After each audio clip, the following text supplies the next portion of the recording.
Job application letters, resumes and job interviews. They're all part of a job seeker's lot. This program looks at the common mistakes made at each of these job-seeking stages and, more importantly, how to avoid them.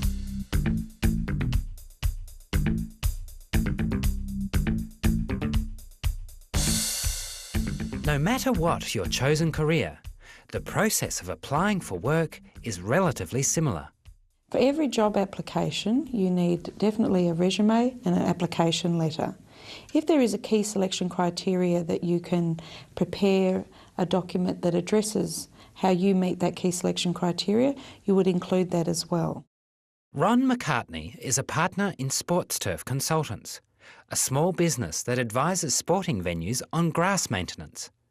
With only 5 full-time staff members, their recruitment is low-key and infrequent. The last time we actively went out to recruit, we advertised in trade journals. We asked for a written application. Our advertisement asked for a contact to get a job description. So we had an idea of the people who were thinking of applying anyway. For employers like Ron, recruitment is relatively simple. Screen firstly with written applications and resumes, then secondly with a face-to-face interview. Within the interview format, we'll have a list of questions to try to get an understanding of the applicant. The applicant goes through our list of questions and then we ask them if they've got any questions of us. At the other end of the scale is a large corporation like Coles-Myer. David Lee applied for a job as part of Coles-Myer's IT graduate recruitment program. With Coles-Myer, first thing I had was a phone interview, just a short phone interview after the initial application. This one is more basically just to get a feel for you and ask about just reiterating some of the things you put on your application. And after that one was the group assessment. So this is where it's probably about 20 plus people all together in groups, and there are like supervisors for each group. So here you're given a list of tasks for the group that you have to do, and what the main thing they're looking for here is how you interact within the group. Next round after that was a 2-on-1 with the HR staff, and again at the start of this they want a bit of background about your work experience, your studies, where do you want to go. All written applications to Coles-Myer now go via the internet, as Josephine Thompson in Human Resources explains. And that came about because Coles-Myer actually centralised its recruitment function. So instead of a local store doing its own recruitment, we've decided to do all the recruitment centrally. And what that means is we've got 61,000 vacancies. We've 500,000 candidates. Having successfully made it through recruitment in this huge system, David feels he's learned a few things along the way. It always does pay off to pay a lot of attention to detail, a lot of the grammar and spelling, something that I felt that I did do well, but I could have really gone over with a fine-tooth comb. But what I think I did well was responding to the question as to why I want to work for Coles-Myer, because when you respond well to these types of questions, it shows that you've researched about their company and that you're taking interest, a genuine interest that you want to join their company. So that means you have to find out exactly what type of company it is, what they're offering and why you want to do that. So, whether it's a small or large company, you need to work out why you want the job. Let's take a look at the major steps involved in job seeking and the mistakes to avoid. But first, a quick summary. Recruitment is always the same, regardless of the job. There's a written screening, the application letter and resume, a face-to-face screening, the job interview. It's important to ask yourself, why do you want the job?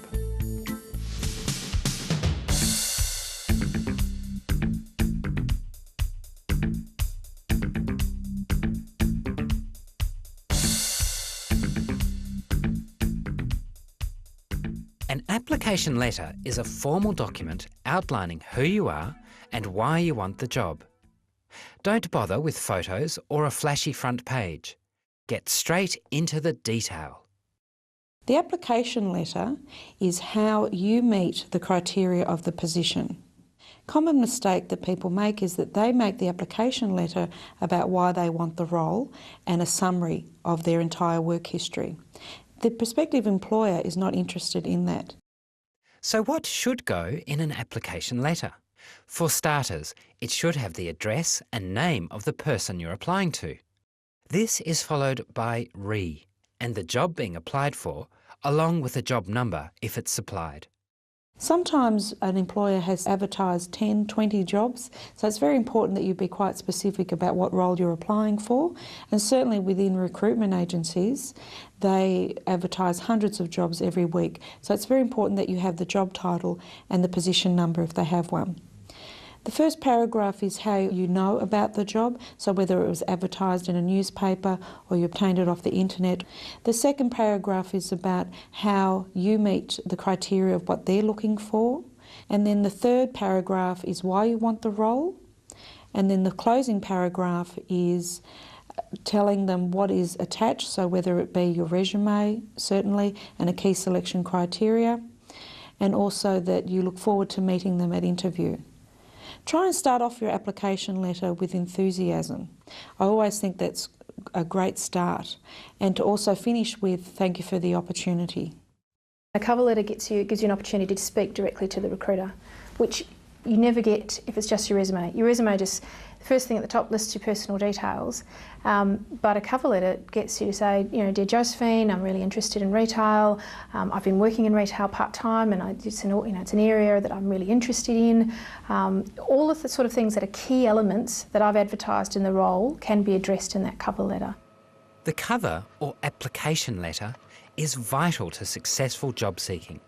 The most obvious mistake people make is that they don't include one.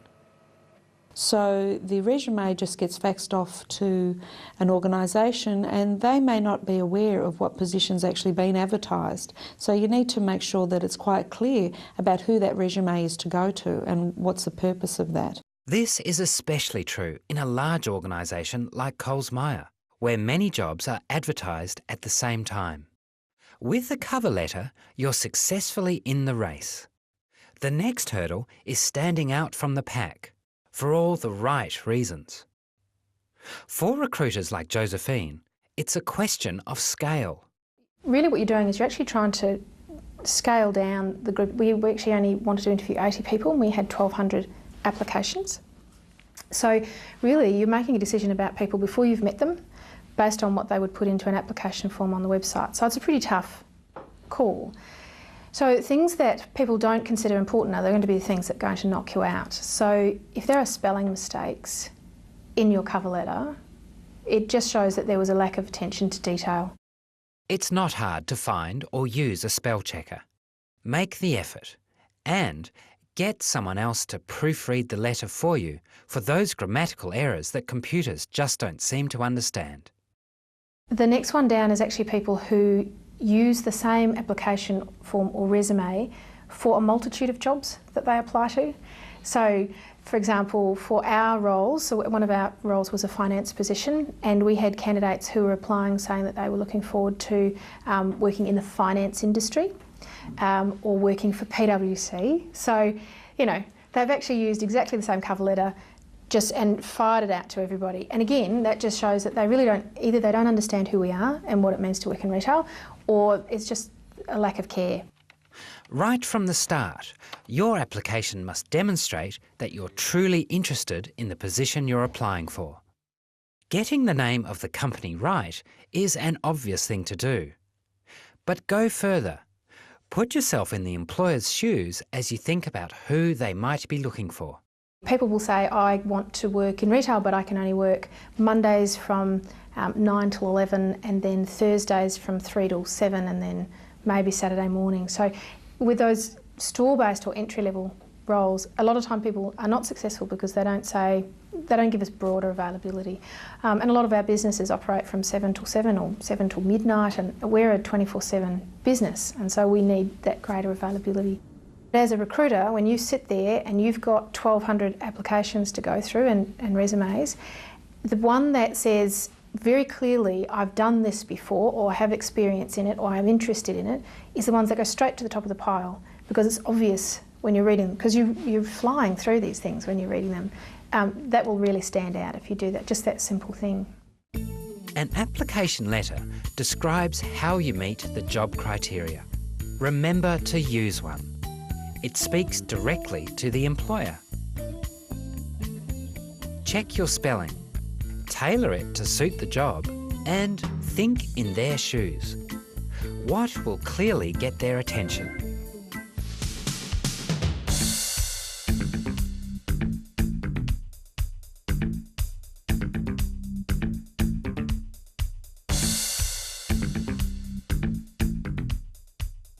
Your resume describes everything an employer needs to know to make a decision about you as a potential job candidate. So what does someone like Ron McCartney actually look for at this stage of the screening process?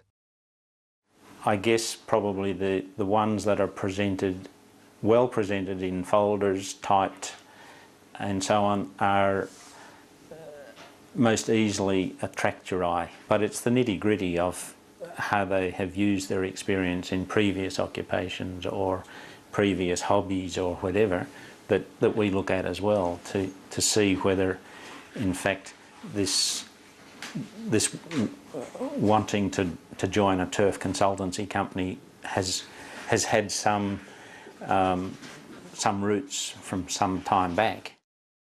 Whether it's on paper or online, your resume should cover these things: personal details, skills and abilities on the front page. Your work history or work experience comes next, with your most recent work at the top, moving backwards in date order. List any qualifications you have or are currently completing. Show volunteer or community work, interests and hobbies. And finally, at least 2 referees, remembering to check with each referee that they're happy to take on this role. Traditionally with a resume you would have no more than 4 pages. Try and keep it as minimal as possible. Sometimes organisations will not like the fact that you've used coloured paper, so you need to be professional, and again relating to the position that you are going for. Your resume gives important details about you and your past. You must arrange your resume so that those facts the employer most wants to know appear most prominently. The biggest thing is getting people to tailor even their resume to the particular job they're applying to. And people they fail to do that, whether they're an entry-level retail person or a graduate or a senior person. They will say, well, that's my experience and that's the way that I'm going to present it. They might be applying to an IT position, but they put all their IT skills at the bottom of their resume. So order can also be something that is, you tell people the best stuff first. It goes without saying that you shouldn't lie on your resume. But when you're trying to put your best foot forward, it's possible to bend the facts to the point where you do, in fact, misrepresent yourself in a serious way. If and when you get an interview, you will effectively be cross-examined about everything you claim about yourself. I've actually interviewed someone who said that they managed a project with a group of people, and when I asked her specifically about how she went about doing that, she found the question very challenging, and I kept probing to find out exactly what it is that she did. And by the end of the interview it was quite clear that she was one of the team members, but she certainly didn't run the actual project. Needless to say, she wasn't successful with the position. If you're going for a graduate opportunity and the organisation asks for your grades, we ask you to put your grades in your application. Always put all of your grades. We have had instances where people will leave out their 10 fails. And it's not so much that you want to see that someone's failed, it's you want to see that someone's then repeated and has shown strength of character to actually carry on and complete it. And that's what you're interested in, but a lot of people will leave out the bad stuff. The work history section of your resume may be very thin, particularly if you've just left school. Don't worry. After all, we all have skills and strengths. The skills that we have, we obtain them not only through the work that we do, we obtain those through unpaid work and just through life experience. It's a mixture of work experience, a mixture of university assignments, even things you do outside of work, even sporting team examples. Just there's anything. Those are the things, when you've got less work experience, are the things that make a resume look fuller, make it look like you're an active person and you participate in lots of things, and you're getting a broad range of experience. For a young person, I'd like to be seeing that they've been involved in a community service group or have done community service for school, that sort of thing, over a period of time. That's letting me know that they're prepared to look outside their own needs. They're not a selfish sort of person. We have difficulties with some people who look at their experience, especially graduates or people from high school, and say, well, that's not a real job. What I did wasn't real. And so they'll just list, I worked at Hungry Jack's for 2 years, and they'll just list that on a resume, whereas an executive person, I'm going to take up half a page about what they did. And it's amazing. They'll go, oh, because I was there for 2 years, I was quite senior, and I trained the new staff, and I locked up, and I managed all the cash, and I dealt with the customer complaints. So all this amazing range of skills, and people will not expand on them. And that's one of the sort of the sad things. You've got to drill down to ask them, because they think it's not things that we're interested in. Resumes should follow the standard layout and order, especially for work history and qualifications. Keep it to about 4 pages long. Tailor it to the job. Be honest in what you say. Include some of your broader interests and skills, and dig deep on skills especially relevant to the job.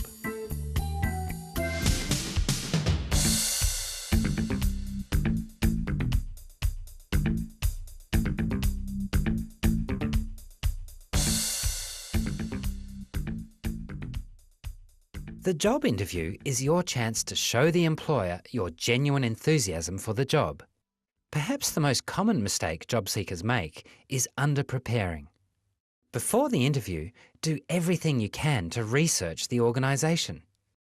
An employer really wants you to be someone who's interested in your organisation.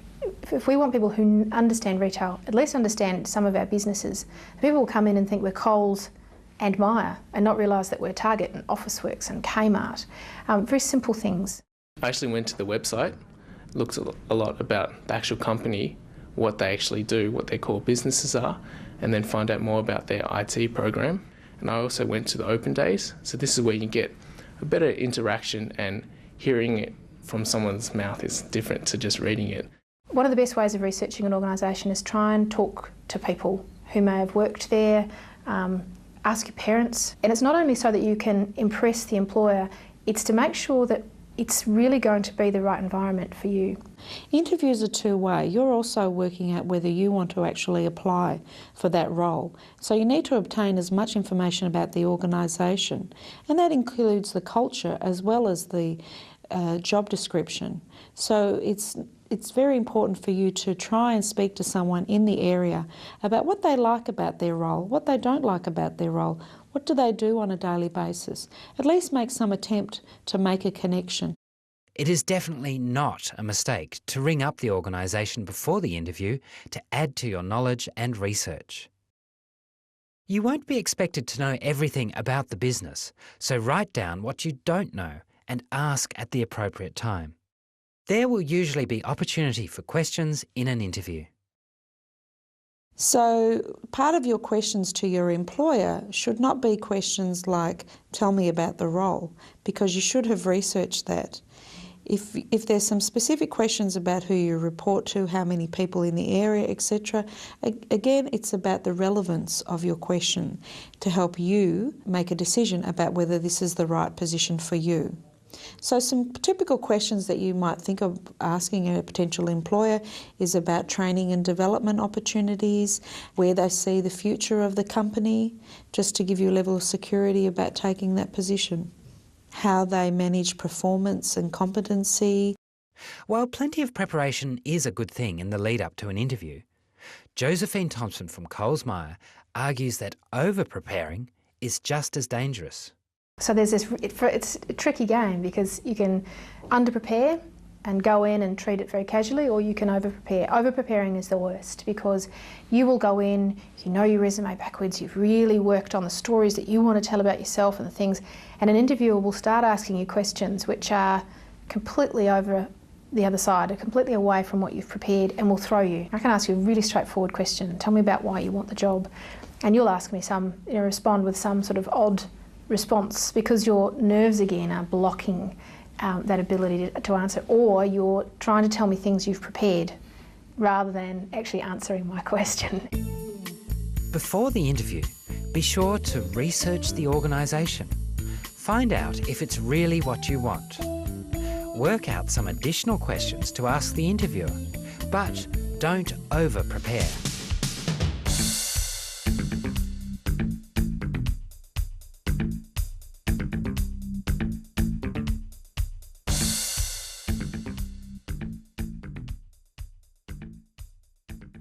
The things that really impress me are people that obviously have done their background. They arrive early or on time.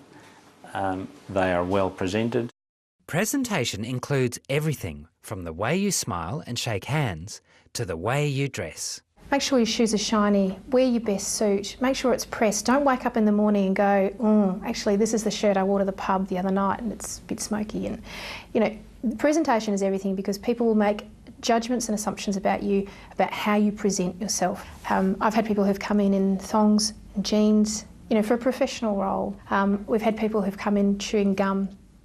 I had a chap who was chewing gum during an interview and he was kind of nervous and I didn't want to say anything, but I think he then realised and put it into his hand and then sort of sat down here with this gum in his hand, and I could see he was sort of starting to sweat and he couldn't separate his hand because he had this gum in it, and I said, look, and I sent him off to the bathroom to clean up. So first impressions is very important because only 7% of what it is that you say is actually listened to by the interviewer. So 93% is your body language, your tone, and definitely your appearance.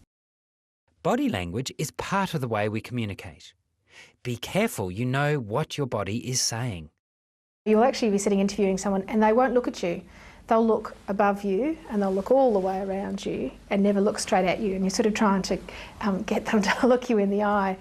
You can't build a relationship or rapport with someone if they're doing that. I interviewed a chap the other day who just mumbled and looked down the whole time, and I wasn't sure. I tried to get him, told some jokes, tried to get him to laugh and relax and everything. I went and got him a glass of water. I couldn't get him to talk to me or to answer any of the questions in any sort of detail. Now, he might have been a great candidate for the role, but because he couldn't communicate or answer any of my questions or even look at me, it just wasn't going to be a good outcome. So make eye contact and talk, but don't talk too much. Aim for 30 to 60 seconds at the most. You can always be asked to elaborate if the interviewer is interested. A common mistake that people make in an interview situation is that they feel that that's their opportunity to talk about themselves for an hour.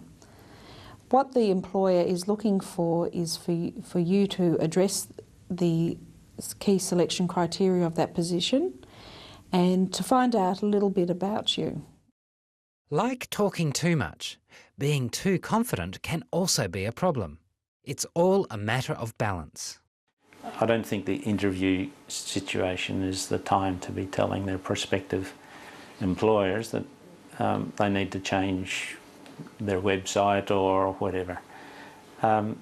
Maybe we do, but in the first week, maybe not interview time.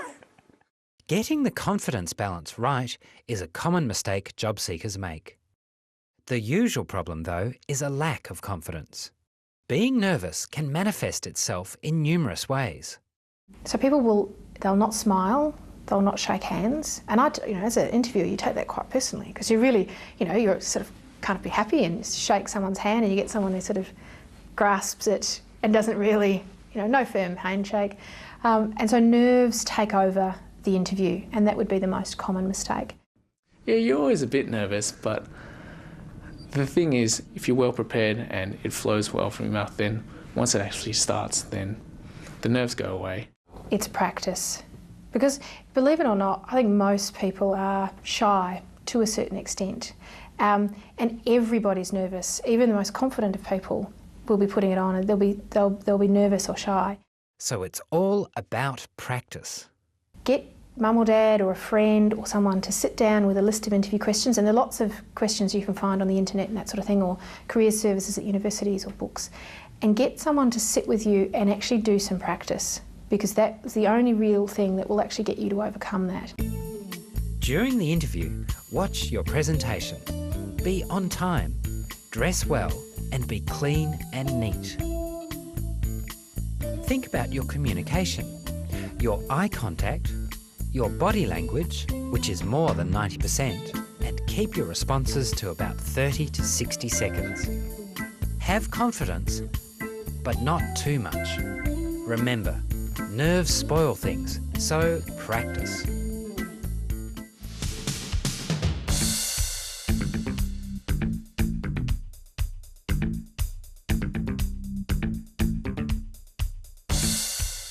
First round I got knocked back, and after the initial application, and so what I did was email them and find out, where could I have improved to better my chances next time. One of the things they were stressing was retail experience and leadership.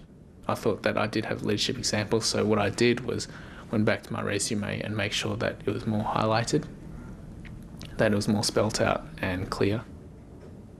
Second time round, once they gave me a chance, I'm here and employed, so I must have done all right.